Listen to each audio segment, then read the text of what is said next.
वो जिहादी थे, जिहादी हैं और जिहादी ही रहेंगे। तो उनको वो कोई संदेश नहीं दे पाएंगे। उनका एक ही संदेश है कि हम जिहादी हैं। याद करिए, जिस समय कांग्रेस की सरकार यहाँ हुआ करती थी और जिस समय आतंकवादी यहाँ हुआ करते थे, तो एक तरह से बांग्लादेश के आने वाले जो आतंकवादी थे, उन्होंने लश्कर तोयबा को रिप्लेस कर दिया था। वो हुजी जो थे वो बांग्लादेश से आते थे। वो आज बांग्लादेश इस बात को सिद्ध कर रहा है, चिल्ला चिल्ला कर साबित कर रहा है कि इसके ऊपर जो पाकिस्तान ने राक्षसों की तरह अत्याचार किए थे, ये उसी के काबिल हैं। कि अभी ये दोबारा हिंसा का दौर भड़का है पिछले 2 दिनों के अंदर। वहां पर इन्होंने एक ऐसे व्यक्ति की हत्या की है कि 200 बांग्लादेशियों को वो आदमी रोटी दे रहा था। कि ये मानवाधिकार पर, मानवता पर नोबेल पुरस्कार पाने वाला अमेरिकी कठपुतली किसके इशारे पर क्या कर रहा है? बांग्लादेश में जो हो रहा है वो सही मायने में भारत के लिए क्या सबक है?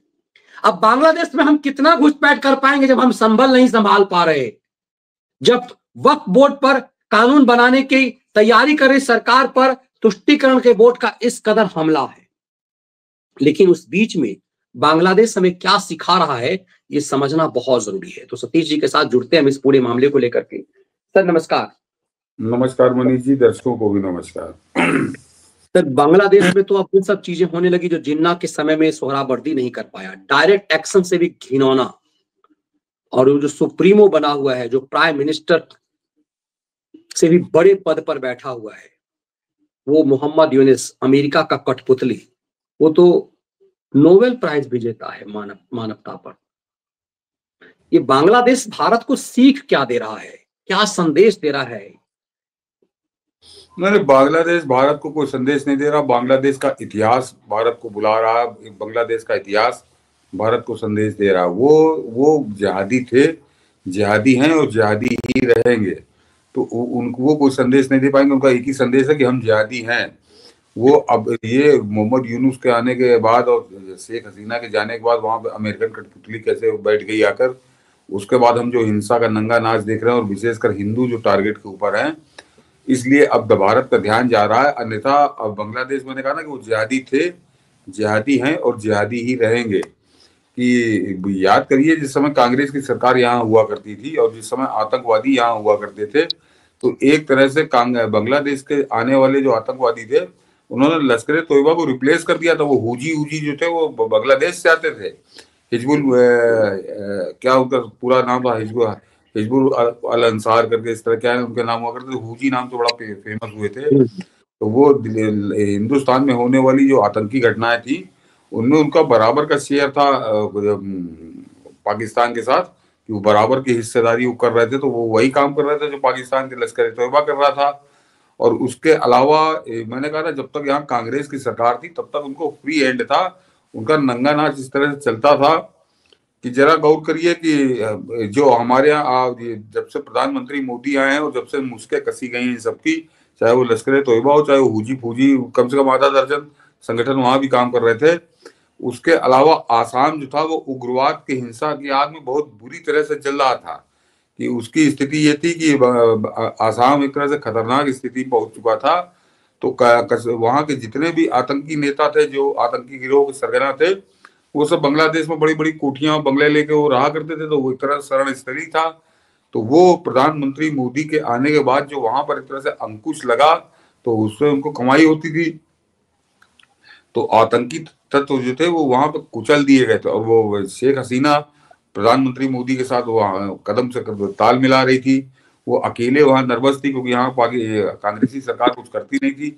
जब यहाँ से डंडा चला तो फिर उसने वहां भी डंडा चलाया। तो इस वजह से उनका तो चरित्र वो है। अब मैं जो कह रहा हूँ कि बांग्लादेश का जो इतिहास है वो हमको संदेश दे रहा है मनीष जी। वो आज बांग्लादेश इस बात को सिद्ध कर रहा है, चिल्ला चिल्ला कर साबित कर रहा है कि इसके ऊपर जो पाकिस्तान ने राक्षसों की तरह अत्याचार किए थे, ये उसी के काबिल हैं।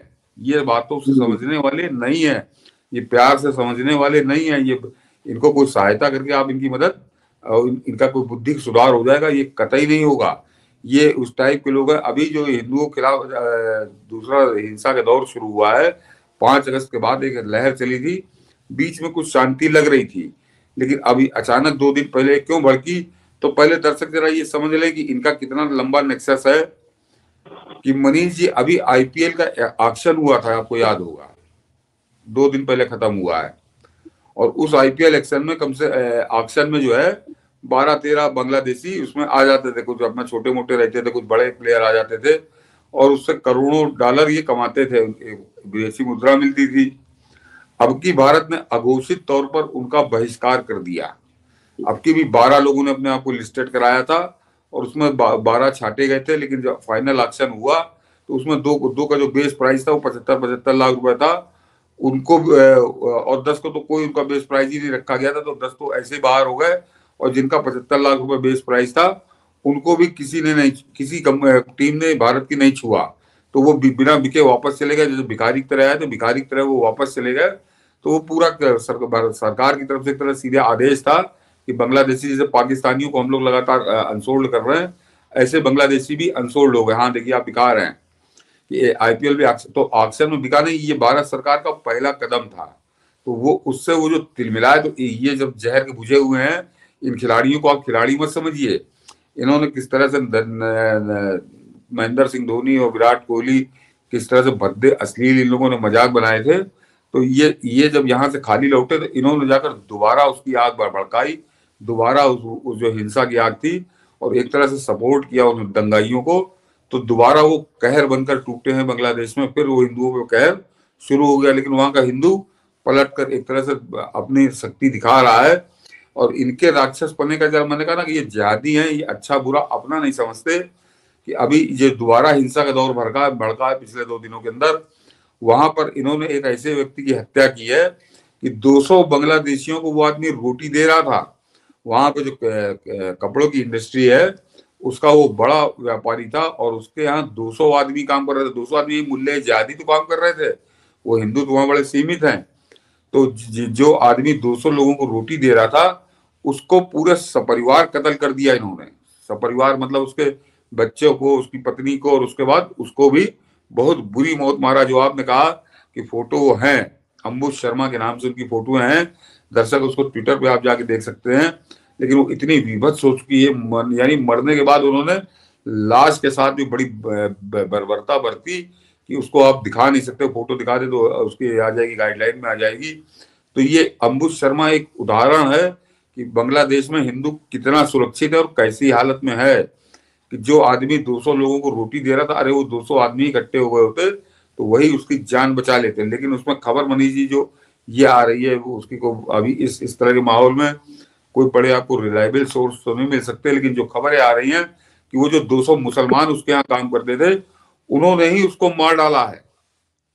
ये एक और आप समझिए, जो अभी आपने कहा तो मैंने जो आपको जवाब में दिया कि इनके साथ किसी प्रकार की कोई सदाशयता, किसी प्रकार की कोई दया, कृपा, मानवता कतई, इसके बारे में आपने जिस दिन आपके दिमाग में आया उसी दिन आपने अपने अंत को निमंत्रण दे दिया।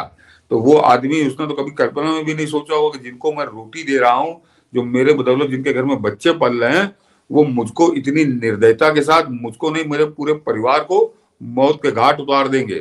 तो अंबुज शर्मा एक अलग स्टडी केस है कि किस तरह के माहौल वहां बांग्लादेश में है और किस तरह से जिहादी वहां पर बेलगाम हो चुके हैं। तो वो उनको हिंदू शब्द से नफरत है। भारत सरकार ने कुछ कदम उठाए, जैसे अभी आईपीएल वाले ने दिखाया। इसके अलावा जयशंकर 2 बार उनको बड़ी चेतावनी दे चुके हैं। और मेरे ख्याल से ये मैं कह रहा हूं कि बांग्लादेश का जो इतिहास, तो 1971 की जो पाकिस्तान से लड़ाई हुई थी, वो लड़ाई तो बाद में हुई थी मनीष जी। पहले तो इंदिरा गांधी घुसी थी, बांग्लादेशी के अंदर थी, बांग्लादेश में मुक्ति वाहिनी के नाम से भारतीय सेना घुसी थी और उसके बाद इन जिहादियों को मुक्ति दिलाई थी। लेकिन उसके आज समझिए उसको 53 साल हो गए उस इनको मुक्ति मिले। लेकिन ये वैसे के वैसे ही हैं। और जिस तरह से इनको पाकिस्तान ने कुत्ते की तरह रखा था, कुत्ते के जैसे मार मार के रखा जाता है, ये उसी तरह से रहने के आदी हैं। ये इनको आप इनको लिए क्या देंगे मनीष जी? जरा गौर करिए कि जिस आदमी ने 1971 में इनको आजाद कराया, 2 साल के अंदर इन्होंने उसका कत्ल कर दिया, पूरे घर का कत्ल कर दिया। ये इतने एहसान फरामोश कृतज्ञ हैं, इनके खून में इनकी जिंदगी है। ये उस आदमी को भूल गए। और उसके बाद जब इनको मौका मिला तो अभी दर्शकों ने देखा होगा 5 महीने पहले कि किस तरह से उस मुजीबुर रहमान की खोपड़ी पे चढ़ के हथौड़ा चला रहे थे, उन्होंने उसको मूर्ति को मिट्टी में मिला दिया। शौच किया उस मूर्ति पर, है, शौच किया उस मूर्ति पे। हाँ, उस पर शौच किया, पेशाब किया, दुनिया के इन्होंने सब किया। और वो आदमी है जिसकी बदौलत आज बांग्लादेश है। जिनको हिस्ट्री में थोड़ी रुचि है वो जानते होंगे कि अगर मुजीबुर रहमान ना होता तो बांग्लादेश कभी ना होता, वो आज भी ईस्ट पाकिस्तान ही होता। उस आदमी के साथ तो ये व्यवहार कर रहे तो हिंदू तो उनको कभी स्वीकार नहीं था, न कभी स्वीकार होगा, और ना वो कर रहे हैं इस समय। और इस समय जो जो आतताई, एक आपको मैंने अंबुज शर्मा का केस बताया, और दूसरा मनीष जी जो केस है वो चिन्मय कृष्ण दास, इस्कान का वो साधु है, भले बांग्लादेश के इस्कान ने उसको डिसोन कर दिया है। तो उनका उनका भय मालूम है कि अगर, और इसका इतना करने के बाद भी, चिन्मय कृष्ण दास को डिसोन करने के बाद भी उन्होंने जो है इस्कान को भी आतंकी संगठन घोषित करने की उन्होंने अपील लगी हुई है। मेरे ख्याल से अब शायद कोर्ट ने उसको स्वीकारा है, अभी रद्द कर दिया है। तो इस्कान की मैं खुद ही आलोचक हूं इस्कान का। इस्कान को आप कुछ भी कह सकते हैं, इस्कान कम से कम आतंक से तो उसका कोई दूर दूर तक कोसों तक लेना देना नहीं है। तो उसको केवल उनको, क्योंकि वो हिंदू संगठन है, हिंदू देवी देवताओं की पूजा करता है, हिंदू देवी देवताओं के मंदिर बनाता है, तो इस बात से इन जिहादियों को कोई फर्क नहीं पड़ता कि अभी 2 साल पहले जो बाढ़ आई थी बांग्लादेश में, तो 2 लाख मुसलमानों को उसने लगातार कई दिन तक भोजन कराया था। इससे इनको कोई फर्क नहीं पड़ता, जो कि मर जाते उसी बाढ़ में, उसी इस्कान की रोटी तोड़ के ये जिन बच गए। लेकिन जैसे ही बचे तो ये सबसे पहले इन्होंने एक तरह से जो इनको मौका मिला तो इन्होंने इस्कान पर अटैक कर दिया कि ये आतंकी संगठन है। और चिन्मय कृष्णदास को तो जेल में डाले हुए हैं, और उसकी जरा वहां की जो अदालत है उसने भी उसको जमानत देने से मना कर दिया है। तो बांग्लादेश की स्थितियां बड़ी खतरनाक हो चुकी हैं, विभत्स रूप ले चुकी हैं। लेकिन अब उसके लिए या तो हमारी भारत सरकार कुछ कड़े कदम उठाए, जैसे मैंने 71 इंदिरा गांधी का याद दिलाया, या फिर मनीष जी हम लोग को अभी ये 2 महीने और झेलना पड़ेगा, क्योंकि वहां पे डोनाल्ड ट्रंप जब तक ये नहीं आता तब तक अमेरिका से इनको पूरी मदद मिल रही है। और उसका नतीजा है कि नंगे नाच रहे हैं, लेकिन इनका अंत बड़ा करीब है, और बहुत जल्दी हम लोग उसको देखेंगे। ज्यादा से ज्यादा 2 महीने हम लोगों को और झेलना है। भारत ने जिस तरह से पाकिस्तान को कंगाल कर दिया, आप देखिए कि आइसोलेट करके पाकिस्तान 75 साल में इस तरह की बदहाली में कभी नहीं रहा, इतनी भिखमंगी में, इतने बुरे हालात में गिरगिरा रहा है भारत के लिए। आज यदि आप देखिए तो पाकिस्तान में यूट्यूबर से लेकर के वहां की सरकार पहली बार इतने जूते खाने के बाद, इतना आइसोलेट होने के बाद पाकिस्तान गिरगिरा रहा है। आटे दाल के लिए तरस रहा है पाकिस्तान को अमेरिका से लेकर उसके आका चीन तक ने पैसे देने बंद कर दिए। अब जो स्थिति बांग्लादेश की भारत कर रहा है, लोग कहते हैं कि भारत कर क्या सकता है।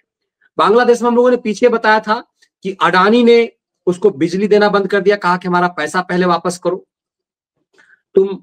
तो इसलिए पहले अंधेरा बांग्लादेश में छा चुका हुआ है पूरी तरह से। देखिए, अडानी ने रोकी बिजली की सप्लाई, पूरी तरह से बांग्लादेश में अंधेरा छाई, और बांग्लादेश में भारत के बीच व्यापार ठप। नई सरकार बनने के बाद क्या होगा, मतलब पूरी तरह से भारत ने इसको कंगाल बनाने की तैयारी कर ली है, फिर भी ये जिहादी समझने को तैयार नहीं है।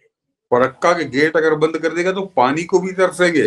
जो फरक्का बांध हम लोग सुनते हैं, फरक्का के नाम से ट्रेन चलती है, वो जो पानी भी भारत की बदौलत जाता है। तो बांग्लादेश भारत से तो ऐसी बुरी तरह से फंसा हुआ है कि वो 2 दिन जिंदा नहीं रहेगा। तो अभी सरकार को बड़ी सदाशयता से काम ले रही, सरकार धैर्य से काम ले रही, लेकिन जिस तरह का राक्षसी उत्पात वो कर रहे हैं वहां पे हिंदुओं के खिलाफ, तो मेरे ख्याल से भारत की सरकार के धैर्य का बांध बहुत जल्दी टूट जाएगा, जो अभी आसार मुझको नजर आ रहा है। पाकिस्तान की बात करें तो पाकिस्तान पर तो मनीष जी अभी हम लोग आते हैं, लेकिन आपने जो यूनुस की बात की मनीष जी कि वो नोबेल प्राइज, तो जरा दर्शक समझे कि वो एक 2006 का जो ईयर था वो अमेरिका के षड्यंत्र का काल था।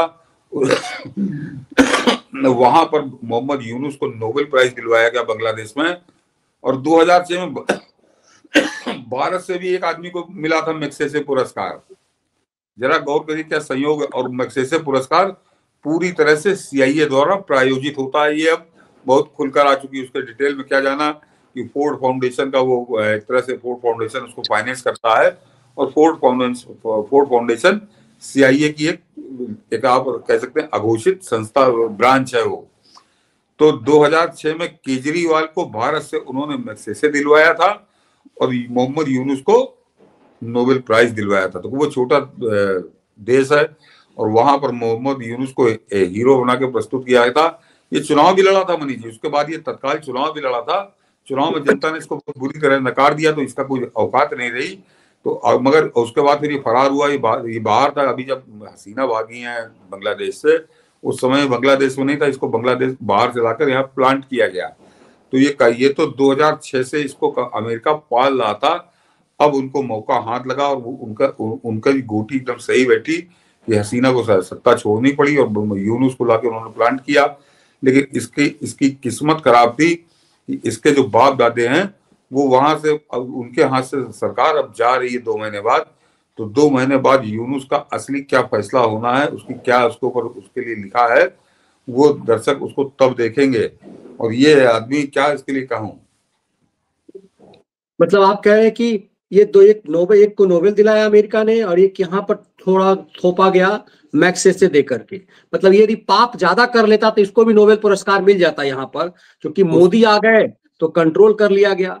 ये दोनों अपने अपने देश के, देख बांग्लादेश को भले ही लग रहा होगा, लेकिन यूनिस तो एक तरह से बांग्लादेश को बर्बाद ही कर रहा है, भिखमंगी के कागार पे ले जा रहा है। जो शेख हसीना बांग्लादेश को गरीबी से उबार रही थी, उस बांग्लादेश को यूनिस तो बर्बादी की तरफ ले जा रहा है। इसका मतलब कि अमेरिका अपने एजेंडे में बांग्लादेश में तो कम से कम सफल हो गया, भारत में अब तक नहीं हो पाया। नहीं, अब अमेरिका सफल हुआ है नहीं इसके लिए लंबा, मगर ये हिंदू तब तक झेल जाएंगे वहां पे। अमेरिका का एजेंडा तो नहीं सफल हुआ। अमेरिका का एजेंडा तब सफल होता जब वहां को कमला हैरिस जीत गई होती चुनाव, तो वो तब उनकी आगे की प्लानिंग चलती। अब जो वहां का पूरा सिस्टम बदला जा रहा है, जिस तरह से खुफिया विभाग के, CIA के, सब कुछ डोनाल्ड ट्रंप बदल रहे हैं। और जो अभी तक खबरें आ रही है अमेरिका से कि वो जो डीप स्टेट जिसको कहते हैं, जिसको हिलाना बड़ा मुश्किल काम होता है, लेकिन उस डीप स्टेट ने पिछली बार डोनाल्ड ट्रंप के खिलाफ बड़ा लंबा काम किया था। तो एक तरह से डोनाल्ड ट्रंप पहले दिन से कोशिश करेंगे कि उस डीप स्टेट पे भी प्रहार वो करें। तो डीप स्टेट का तो सबसे बड़ा इस समय प्रोजेक्ट अगर कहीं चल रहा तो बांग्लादेश में चल रहा है, तो वो भी अपने आप में असफल होगा। तो ये आया तो था बड़े काम से और इसको लग रहा था कि हम सर्वाइव करेंगे, लेकिन अब वो डबल मार हो गई डोनाल्ड ट्रंप की। और वैसे भी बता दूं मनीष जी कि ये बांग्लादेश की जो भौगोलिक स्थिति है, जो मैं पहले भी बता चुका हूं कि 3 तरफ से समुद्र से घिरा है, रास्ता इसका भारत से ही जाता है। तो अमेरिका इसके लिए युद्ध नहीं करता, लेकिन जब ज्यादा पानी सर के ऊपर गुजरता तो इसको रौंदती भारत की सेना निश्चित तौर से वो स्थिति आ जाती अगर वो कमला हैरिस होती अमेरिका में। तो वो भगवान ने पहले ही रास्ते बाधा खत्म कर दी है। तो यूनुस ज्यादा से ज्यादा 2-3 महीने और मौज ले, उसके बाद बांग्लादेश की स्थिति बदलेगी। क्योंकि ये तो मान लीजिए कि वहां शेख हसीना, ऐसा नहीं है कि शेख हसीना का कोई सपोर्ट नहीं था, वो जो सपोर्टर हैं उसमें हिंदू भी थे, तो उनके ऊपर भी वैसे ही अत्याचार कर रहे हैं, लेकिन हिंदुओं को ज्यादा ही टारगेट कर रहे हैं। तो वो लोग, उनको जब ताकत मिलेगी तो दोबारा सत्ता पलटेंगे।